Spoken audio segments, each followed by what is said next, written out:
Welcome to Luca is a Billionaire, where the only thing I invest in is your answers. In this video, I will explain how to make delicious idli fry. First, gather your ingredients, leftover idlis, oil, and your favorite spices. This simple recipe is a fantastic way to repurpose idlis, turning them into a crispy, flavorful dish that everyone will love. It's quick, easy, and incredibly satisfying, making it a perfect addition to your culinary repertoire. Let's get started on this delightful journey. To begin, take your leftover idlis and ensure they are completely cooled.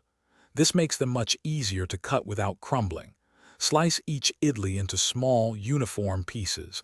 About 1-inch cubes work well. Next, finely chop 1 medium onion and 1 small bell pepper. Having everything prepped beforehand makes the cooking process smooth and enjoyable. Now, let's move on to the frying.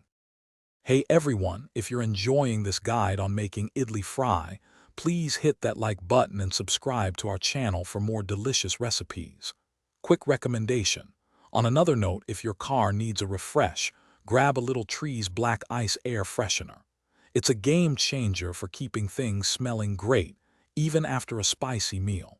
You can find the link for it and other deals in the description below. Now let's get back to the video.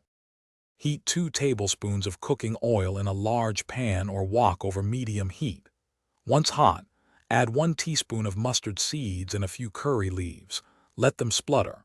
Then, add your chopped onions and sauté until they turn translucent, about 3 minutes. Now, introduce the idli pieces and your preferred spices, like 1/2 teaspoon of turmeric and 1 teaspoon of chili powder. Stir well to coat everything evenly. Thanks for watching and please subscribe. It's the best investment you'll ever make.